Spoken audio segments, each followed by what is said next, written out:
You guys will find that you have passions, and having a passion is a gift. I think we all have passions, and you don't get to choose them. They pick you, but you have to be alert to them. You have to be looking for them. And when you find your passion, it's a fantastic gift for you because it gives you direction, it gives you purpose.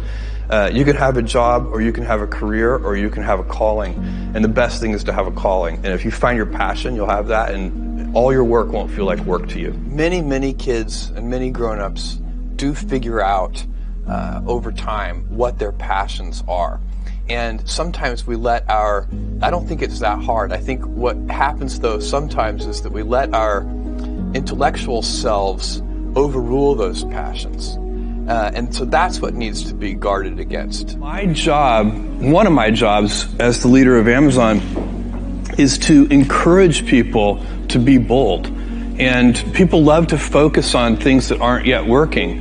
And that's good, it's human nature. That kind of divine discontent can be very helpful.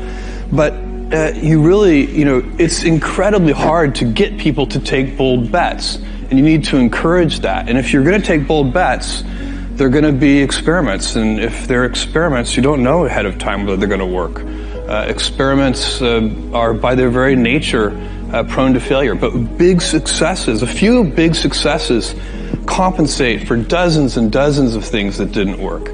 So, bold bets, AWS, Kindle, Amazon Prime, our third-party seller business, all of those things are examples of bold bets that did work, and they pay for a lot of experiments. I've made billions of dollars of failures at Amazon.com. Literally, billions of dollars of failures. And, you might remember Pets.com or Cosmo, or give myself a root canal with no anesthesia very easily. None of those things are fun, but they don't matter. What really matters is companies that don't continue to experiment, companies that don't embrace failure. They eventually get in a desperate position where the only thing they can do is make a kind of Hail Mary bet at the very end of their corporate existence. Whereas companies that are, making bets all along, even, big bets, but not bet the company bets. I don't believe in bet the company bets. That's when you're desperate. That's the last thing you can do. It's not, you could be out of work and have terrible work-life balance. Even though you've got all the time in the world, right. You could just feel like, oh my God, I'm miserable, and you would be draining energy. And so you have to find that harmony. It's a much better word. And I think for most people, it's about meaning. People want to know that they're doing something interesting and useful. And for us, because of the challenges that we have chosen for ourselves, we get to work in the future, and it's super fun to work in the future for the right kind of person. You need to be nimble and robust. So you need to be able to take a punch, and you also need to be quick and innovative and doing new things at a high speed. That's the best defense against the future. And you have to always be leaning into the future. If you're leaning away from the future is going to win every time. Never, ever, ever lean away from the future. We all have adversity in our lives. I doubt if you really, if you know somebody, any friend or anybody that you talk to, there's no lack of adversity. And by the way, that's good, because it's what teaches us how to get back up. You fall down, you get back up. It always happens. And, you get certain gifts in life, and you want to take advantage of those. But I guess my advice on adversity and success would be to be proud not of your gifts, but of your hard work and your choices. So, you may be, the kinds of gifts you get in life, you might be really good at math. It might be really easy for you. That's a kind of gift. But practicing that math and taking it to the next step, that could be very challenging and hard, and take a lot of sweat. That's a choice. You can't really be proud of your gifts because they were given to you. You can be grateful for them and thankful for them. But your choices you choose to work hard. You choose to do hard things. Those are choices that you can be proud of. Being an inventor requires, because the world is so complicated, you have to be a domain expert. I mean, in a way, even if you're not at the beginning, you have to learn enough so that you become a domain expert. But the danger is once you become a domain expert, you can be trapped by that knowledge. And so inventors have this paradoxical ability to have that, 10,000 hours of practice and be a real domain expert and have that beginner's mind.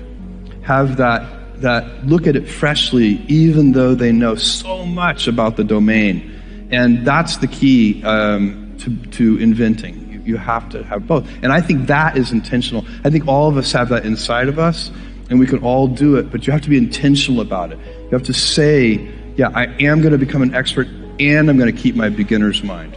You can't skip steps. You have to put one foot in front of the other. Things take time. There are no shortcuts. And but you want to do those steps with passion and ferocity. It's easy to have ideas. It's very hard to turn an idea into a successful product. There are a lot of steps in between, and it takes persistence, relentlessness. So I always tell people who think they want to be entrepreneurs, you need a combination of stubborn relentlessness and flexibility. And you have to know when to be which. And basically you need to be stubborn on your vision, because otherwise it'll be too easy to give up.